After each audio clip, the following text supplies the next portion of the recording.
Y ahora sí, vamos a poder hablar con nuestro siguiente invitado, que ya lo decía yo, ha preferido estar pues a gusto, claro, con su fresquito en su casa. Rubén Márquez, buenas tardes, economista de cabecera de PTV Córdoba. Buenas tardes, Amparo, ¿cómo estás? Pues con calor, amigo y compañero, ¿qué te voy a decir? Normal. Yo estoy en casa, pero porque estoy trabajando, ¿eh? Bueno, No ha sido plato de buen gusto no poder ir al estudio, pero bueno, hemos conseguido sacar la tarea adelante que es lo y la verdad es que muy importante. bien. Efectivamente. Además vamos a tratar hoy un tema pues bastante interesante también, Rubén, porque yo echándole un ojo a todo lo que nos has enviado, pues como te digo, me parece un tema interesante porque es cierto que me he quedado con una de las primeras frases que has comentado tú y que ahora seguro que también vas a poner aquí de manifiesto, que es que, bueno, pues que hay una serie de bulos, una serie de mentiras sobre la economía que además nos creemos todos al dedillo y que tienen mucho que ver pues con lo que hacemos los medios de comunicación, las redes sociales, las pantallas al fin y al cabo, que no todo lo que se muestra es en real y para eso estás tú, para que sepamos quién y cómo nos mienten. Hombre, más que saber, yo lo que quiero, como hacemos muchas veces en este Sí, ratito que tenemos tú y yo, pues abrir un espacio para la reflexión para nuestros amigos y nuestras amigas, sí, ¿de acuerdo? Además, esta ha sido una semana que ha estado muy cargada, pues hemos sí, tenido un debate del Estado de la Nación, que llevaba 7 años, me parece sin celebrarse, sí, y hemos tenido noticias de todo tipo.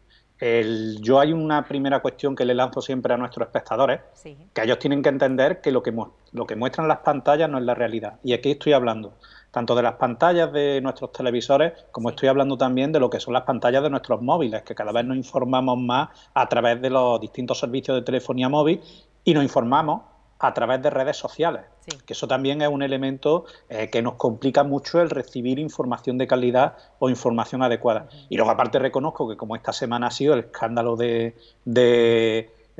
ciertos periodistas de ciertas grandes cadenas de Sí. televisión, que son los reyes y las reinas del terror de las mañanas, porque los programas que hacen por las mañanas se dedican a asustar gente en vez de a informar. Esto es desde el cariño más absoluto. Por eso nos Eh, tienen que ver a nosotros, para eso estamos claro, nosotros. Claro, claro, porque en PTV podremos equivocarnos, lo que no vamos a hacer es mentirles.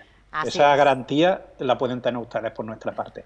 Y pues eso fue cuando tuve que decidir sobre qué hablábamos esta semana. Sí, Pues me apetecía mucho hablar sobre este tema y hoy pues quiero contarle un poco cuáles son los grandes bulos que se han estado moviendo sí, y quiero dar al final 7 consejos para ayudar a nuestros espectadores y espectadoras cuando sí, estén leyendo, cuando se estén informando, cuando estén viendo PTV, cuando estén viendo otra cadena, cuando estén leyendo algo en Twitter, en Instagram y demás, sí. que por lo menos se les active la alarma y digan, oye, ¿qué está pasando aquí? Vamos a parar un momento a ver qué me cuentan, por Sí, dónde viene esto, si esto tiene algún viso de realidad o no. sí. Pues somos todo oídos, así que tú vas liderando el barco, nosotros te vamos siguiendo. Cuéntanos, ¿cuáles son esos bulos económicos y dónde se encuentran? Mira, ha habido 4 mentiras que a mí me han parecido maravillosas Sí, en los últimos 10 días. Aquí reconozco que he cogido la foto del cuadro de Munch porque me encanta el grito de Munch, a mí porque yo también me estaba así ya encanta, es esta de mis semana que me iba a favoritos. tirar de los pelos. Mira, ha habido un bulo que me ha encantado, que ha sido que España es el país de Europa con más inflación. Sí, Así, sin anestesia. ya ¿De está. acuerdo? Y este bulo lo ha dicho para empezar el líder de la oposición en España, el señor Sí, Núñez Feijóo. sí, ¿De acuerdo? Es tan fácil como irte al Eurostat o irte al INE o irte a Prensa Económica y ves que no es así. Es cierto que tenemos una inflación importante, el 10,2, pero sí, no somos el país de la Unión Europea con la inflación más alta. Lo que pasa es que lo que vende, lo que te emociona, lo que te cabrea, es que digan que tienes la inflación más alta de Europa. Segundo mito, que también se ha dicho mucho en estas fechas, calentando el debate de esta nación. España es un infierno fiscal. ¿Qué quieren decir con eso? Pues que aquí se pagan muchos impuestos, sí, que no nos deja respirar Hacienda, que hay que ver el gobierno qué malo es que nos cobra muchos impuestos. Miren ustedes, la presión fiscal en España está a 6 puntos por debajo de la media de la Unión Europea. El tipo máximo del IRPF en España está en el 47% y para pagar eso tienes que ganar más de 300.000 euros al año. En sí, Bélgica es el 50% cuando estás en 150.000 más o menos, para que nos hagamos una idea. sí. Así que eso de que España es un infierno fiscal, no mire usted, esto es un infierno porque estamos a 45 grados en Córdoba hoy, pero a nivel fiscal no. Y a lo mejor sí lo que es un infierno fiscal para los que menos tienen o los que no tienen tantos recursos para poder pagar menos impuestos y es Sí. un paraíso para grandes fortunas y demás. Esas son de las reflexiones que a lo mejor tendríamos que hacernos en este país. Otro que me ha encantado. Las familias que ganan más de 140.000 euros al año son clase media. ¿Cómo te quedas, Amparo? Es que estoy haciendo los cálculos. A ver, 140.000 al año, clase media. Eso es ganar 10.000 euros al mes. No sé, entonces la clase media, no sé, vamos Claro, a dejarlo ahí. ¿quién lanza esta mentira? Esta mentira la lanza la señora Isabel Díaz Ayuso, Sí, la presidenta de la Comunidad de Madrid. ¿Por qué? Porque ha aprobado un sistema de becas sí, para familias que ingresan hasta 140.000 euros al año, sí. para que hijos de familias ricas puedan pagarse sus escuelas privadas y sus colegios privados. Bueno, ¿qué ocurre? Pues que si tú ahora vas y coges, por ejemplo, hoy que ha publicado en El País Kiko Llanera un magnífico informe sobre la distribución de las familias por renta en España, pues resulta que familias que ganen ese dinero en España, estamos hablando del 5% de la población. Sí. Hacer becas para el 5% de tu población, gobernar para el 5% de tu población, pues que se lo explique a sus electores si no le importa, ¿de acuerdo? Sí. Pero, evidentemente, clase media es muchísima menos cuantía. La clase media, si cogemos, por ejemplo, los índices de la OCDE, que se hace a partir de la renta mediana, se dice que en España, cogiendo esos índices, en España la renta mediana, esa clase media estaría entre familias que ganan 9.200 y 24.500 euros netos anuales. Eso sería, hombre, pues a la cantidad que se ha dicho, pero claro, es una mentira que tiro porque he hecho una liada tan tremenda que me tengo que escapar por algún lado. Y luego, otro titular que me encanta, que sacan muchos medios de comunicación, sobre todo medios digitales, que tienen poco seguimiento, es este gran titular de que los españoles trabajamos la mitad del año para Hacienda. Sí. Eso es mentira. Usted trabaja para su empleador, usted trabaja para su empresa.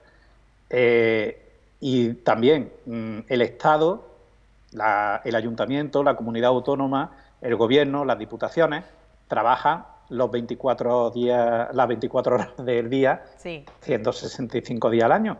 ¿O hay algún día que descansen los médicos, la policía, en fin, sigo? Claro, es una afirmación muy populista que lo que busca es provocarte esa reacción visceral, ese cabreo, y que no pienses sobre lo que te están diciendo realmente, ¿vale? Estas son las 4 grandes mentiras que a mí me han llamado más la atención de esta semana. Podría haber puesto hasta 10. O sea, que nos mienten mucho, ¿no? Por lo que veo, Rubén. Sí, porque hay mentiras, medias mentiras, interpretaciones interesadas, informaciones descontextualizadas. Tú que eres periodista de esto sabes mucho más que yo de lo que te estoy hablando. Y pues quiero traer, pues ahora me gustaría hablar de 7 elementos que yo le pido a los espectadores y espectadoras que se fijen para determinar si una información económica que le están dando está averiada, tiene un doble sentido o directamente es falsa. ¿Es ¿De falsa? acuerdo? Vale. Pues ve contándonos, a ver, que tenemos que tener esto muy en cuenta. Rubén, cuéntanos. Pues empezamos. Mira, Amparo, el primer consejo que doy, que este me lo he oído decir muchas veces, es que hay que leer más. Me encanta. Este es un tema que hemos... Me encanta. Lo sabía. A ver, si este es un tema que desde que colaboramos tú y yo es una cosa que nos ha salido recurrentemente. Sí. En España hay muy poca educación económica y financiera.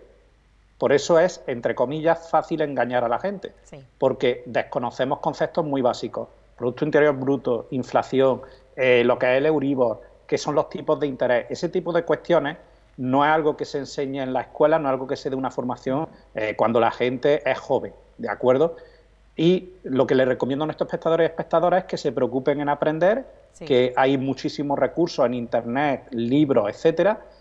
Oigan, si les interesa, si les apetece, fórmense un poquito en este tema. No cuesta mucho coger los elementos básicos para saber por lo menos de lo que te están hablando. De entender lo que es una divisa, entender que hay determinados productos que son referencias mundiales que te marcan los precios. Por ejemplo, el barril de petróleo Brent es el que marca los precios de referencia cuando estamos hablando de compras de petróleo en la Unión Europea. Segundo consejo, hay que seguir leyendo. Lean ustedes, por favor, prensa económica. La hay. Importante. Y hay prensa económica la hay de cierta calidad, la hay tanto digital como más tradicional, ¿de acuerdo? Aunque todos, como tú sabes, Amparo, se están pasando prácticamente al formato digital. Digital. Siendo conscientes de... Sí, al formato digital se están pasando. Siendo conscientes de que los periódicos tienen sesgos, ¿de acuerdo? Tú tienes que entender porque va a estar delante de periódicos y periodistas porque son más liberales, más socialdemócratas, más neomarxistas, más ordoliberales, y eso lo vas a entender. Y luego, aparte, pues que hay medios económicos donde tú ves noticias patrocinadas por grandes compañías, pues tú ya sabes que esa noticia seguro que va a tener un sesgo favorable a los intereses de esa gran compañía. Pues no le hagas ni caso a la noticia directamente. Y una cosa que recomiendo es que se lea prensa extranjera. Sí. ¿De acuerdo? Porque muchas veces la prensa extranjera aborda los problemas de nuestro país de una forma mucho más calmada, mucho más objetiva que la de nuestros medios de comunicación. Por ejemplo, hace muy poco, creo que fue a principios de esta semana, si mal no recuerdo, no sé si era Libération o Le Monde, de Diplomatique, dos diarios, uno de los diarios franceses de referencia, hacían un análisis muy bueno de la reforma laboral española, sin estar enzarzados en temas tan ideológicos como estamos aquí. Lo que hacía era un análisis de datos que estaba muy bien. Y además, si tienes que practicar el inglés o el francés, pues te viene estupendo. Maravilloso, de ver series de Netflix. Hombre, claro, sobre todo en esta época del año, por supuesto, que también apetece un poquito practicar esos idiomas, así que mejor que hacerlo pues informándonos, ¿no? Pues sí. Esto te lo he copiado, Amparo, que me lo has dicho tú muchas veces. Y cuando llevas razón te tengo que dar la razón. Que hay que comprobar que el titular corresponde con el contenido de la noticia. Importante, importantísimo. Eso es de las primeras cosas que me dijiste cuando empecé yo a colaborar contigo en PTV. Y oye, es cierto, y una cosa que se está dando cada vez más, sobre todo en la prensa, en los medios digitales, en los vídeos en YouTube y en otras plataformas, que te intentan hacer el clickbait, el enganche, con un titular que llama mucho la atención, que es muy visceral, muy determinante, muy radical, y luego cuando te pones a ver el vídeo, te pones en las noticias, dices, ¿pero qué me estás contando? No tiene nada que ver. Pues si ustedes perciben eso, dejen de perder el tiempo, ignórenlo, ¿de acuerdo? Buscar las fuentes de los datos y usarlas. Cuando ustedes vean que en una noticia hay referencia a una serie de datos, hay unas tablas, una estadística, unos gráficos, comprueben que pone fuente y de dónde se han extraído esos datos, porque si no, puede ser que la persona se lo esté inventando, ¿de acuerdo? O no esté usando unos datos fiables y mirar de qué año son los datos. Si estoy en 2022 y me está haciendo un análisis de un aspecto de la economía española con datos del 17 y del 18, mire usted, eso hay que cogerlo con pinzas, ¿de acuerdo? Y para gente que ya esto pues le vaya gustando cada vez más o por curiosidad para divertirse, yo recomiendo manejar y meterse de vez en cuando, echar un vistazo en las páginas de Eurostat y en las páginas del Instituto Nacional de Estadística. Eurostat es, por así decirlo, el INE de la Unión Europea. Ahí tenemos todos los datos económicos, sociales y demás de la Unión Europea. Y es muy interesante para ver cómo están evolucionando también los países de nuestro entorno, para entender si los problemas que le pasa a la economía española es un problema individual de nuestra economía o estamos metidos en un problema más global, más regional. Y por último, hay que desconfiar de las noticias sin contexto y sin referencia. Si te llegan pantallazos, te llegan titulares, pero no te aparece ni fecha de la noticia, ni quién firma, ni hay referencia, etcétera, yo mi consejo directamente es dejarlo pasar. ¿Por qué? Porque un ejemplo que pongo siempre es cuando te mandan, cuando mandaban, no sé si te acuerdas, en ciertos momentos mandaban fotos de desabastecimiento de supermercados. Y te ponías a mirar y que eran pues temas que habían pasado en otros países hacía años. Pues ese elemento también les pido prudencia y, hombre, que ahí tengamos un poquito de cuidado. Efectivamente. Y voy terminando, Amparo, si te parece, las dos últimas cuestiones que me gustaría comentarle a nuestros amigos y a nuestras amigas. Esto ya si les gusta la economía, les gusta la geopolítica, es un tema que les divierte, que les relaja, que incluso dicen, oye, a mí esto me gusta leerlo en la playa porque me ayuda a echarme la siesta mejor. Yo también recomiendo que, si tienes tiempo y te apetece, leas informes de organismos internacionales, estudios de universidades, estudios de departamentos y de consultoras o de despachos económicos, pero que sean de calidad, ¿de acuerdo? la calidad se nota rápido en cómo está redactado, la exposición de los hechos, Sí. La propia trayectoria de la fuente también te lo dice. Hay una serie de universidades, de instituciones internacionales de tremendo prestigio, por ejemplo, la OCDE, la Organización para la Cooperación y el Desarrollo Económico, Sí. los informes de la Comisión Europea, de la Unión Europea, son muy buenos también. Pero claro, esto, como te digo, Amparo, esto ya si realmente te aficionas mucho a este tema y te haces, pues, se transforma en un hobby, en otra afición para ti, porque yo reconozco que también el lenguaje económico, no siempre los documentos, que ese es otro problema que tenemos, los lenguajes, tú sabes que los documentos económicos no son precisamente agradables ni fáciles de leer. No son fáciles, efectivamente, pero son interesantes, Rubén, y además yo creo que es algo que nos tendría que importar a todos, porque al final estamos hablando de nuestra economía. Es que según le vaya, por ejemplo, a nuestro país, pues vamos a tener nosotros también ahí, vamos a ir un poquito mejor o ir un poquito peor. Es que al final es nuestro bolsillo el que se resiente, y para saber cómo llegamos a ciertas circunstancias, tenemos que, como tú dices, leer más, y en este caso, pues leer más de economía. Claro, además tú fíjate, hemos arrancado hablando de que Sí. de que se está intentando crear un ambiente de miedo, y Sí. en las últimas semanas había una palabra que estaba saliendo mucho en las conversaciones, que además creo que la última vez que estuve contigo en el estudio también estuvimos comentando algo Sí. de eso fuera de cámara, que es que parecía que había gente que estaba apostando porque España tenía que entrar en recesión y la Unión Europea tenía que entrar en recesión, Sí. ¿de acuerdo? Esos son mensajes interesados que se lanzan, pues porque tengo que vender clics en el periódico, me interesa colocar un determinado mensaje político o un mensaje económico para evitar que me cobren impuestos, etcétera. ¿Qué es lo que ocurre? Que hoy, por ejemplo, yo he estado desayunándome con las previsiones que hace la Comisión Europea para final de este año y primeros del año que viene, Sí. y que dice, oye, pues que en España y la Unión Europea va a haber una bajada de la inflación que se va a empezar a notar. A final de año lo notaremos un poco. Está previsto que la inflación a final de año esté en el entorno del 8% en la Unión Europea, sí, y que a mitad del año que viene en España esté la inflación en torno al 3,5%, que son números relativamente razonables, Sí. y que el crecimiento de la economía española va a ser positivo y además muy por encima de la media de la Unión Europea. Claro, eso, si tú lo lees tranquilamente en tu casa, no es lo mismo que si estás en Twitter o estás en TikTok o en otras redes sociales y te empiezan a llegar mensajes de esto se hunde y tal. Me vuelvo al principio. La realidad no es lo que pasa en nuestras pantallas. Por eso reclamo la importancia de tener tiempo para nosotros, para poder leer, para poder reflexionar y para digerir lo que está pasando, porque siguen pasando cosas a muchísima velocidad. Por supuesto. Y para eso estás tú, para que frenemos un poquito y que sepamos qué es verdad y qué no. Lo intentamos. Yo lo que estoy dando es herramientas. Dios me libre a mí de ser el policía de la verdad.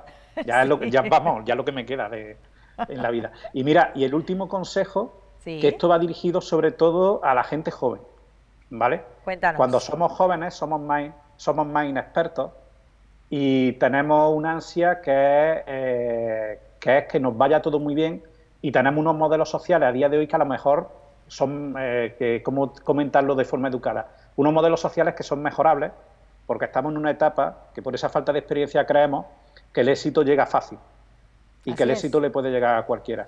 Me estoy refiriendo a gente joven, amigos y amigas de no tan jóvenes, desconfiar de esa gente que os encontráis en YouTube y en las redes sociales, que dice que es millonaria, que tiene un método infalible para hacerte millonario y que te lo va a vender a través de un curso que vas a tener que pagar. Claro. Por eso ellos son millonarios. Miru. Tú pagas y ellos ahorran. No. Ojalá lo fueran. Ojalá lo fueran. Te digo, a mí es una cosa que me hace mucha gracia, porque estas personas, cuando hacen los vídeos estos de enganche, son que además están habiendo investigaciones muy interesantes, porque hay algunos que están usando técnicas de captación pues que recuerdan a sectas religiosas prácticamente. Claro, de lo que te hablan es de que lo que hacen es darte un curso, darte una charla con unos conocimientos de gestión económica, de gestión bursátil, muy básicos, pero claro, se aprovechan de que tenemos muy poca formación en la población en ese tema. Y aparte otra cuestión, estamos en un momento de mucha incertidumbre, y si tú a alguien le dices, si tú me das tu dinero, yo te voy a dar muchísimo más dinero, más beneficio, y te vas a tener que despreocupar, pues hay gente que apuesta y dice, oye, pues me la juego y ya está. Por mucho que les diga, oye, esto es una locura, esto es una estafa piramidal, que además, una cosa importante, uno de las grandes aportaciones de los españoles a la humanidad, junto Yo siempre digo, hay una broma que hago que digo, uno de nuestros grandes aportaciones era el mucho de la fregona y el chupachú. Otra gran aportación es la estafa piramidal. Ese es un invento español. Fíjate, oye. También. Otro gran invento de la historia. No, pero entiéndanme que esto es una broma. A mí me encanta mi país y yo defiendo a España en todas partes a muerte, pero también entiendo que la sociedad española y el carácter español tenemos nuestros recovecos, claro. ¿De acuerdo? Tenemos esa picaresca, ese lado más oscuro que alimenta muchísimo este tipo de movimientos. Por eso os pido de verdad, por favor, prudencia. Y el ejemplo que pongo, millonarios de verdad. Está Bill Gates, Elon Musk, Jeff Bezos, Amancio Ortega, están dando cursos en YouTube diciendo cómo se hicieron ellos millonarios y qué tienes que aprender para hacerte millonario. Sé serio. Y hombre, y otra cuestión, si el que te está hablando de eso es un chaval de tu edad que se está comiendo un plato de macarrones porque dice que tiene poco tiempo y que tiene que ir... Oye, sea un poquito cucos, es lo único que os pido. Pues oye, tomamos nota, por supuesto, tomamos nota de todo esto. Rubén, muchísimas gracias por estar con nosotros, por atendernos en este caso como desde siempre, casa. Amparo, por ejemplo. Oye, hablamos la semana que viene, ¿no? Que todavía no estamos de vacaciones. Pues mira, igual la semana que viene tengo que salir de viaje de trabajo, pero es que lo sabré a primeros de semana, yo te aviso con tiempo. Venga, pues tú me avisas. Porque está todo muy inestable, amigos y amigas, ¿qué quieren que les diga? Pues oye, hablamos entonces... bombero, más que economista. También. Hablamos, Rubén, entonces, y yo espero que puedas estar con nosotros la semana que viene, que todo lo que nos cuentas siempre es muy interesante. Buenas tardes. Buenas tardes, gracias.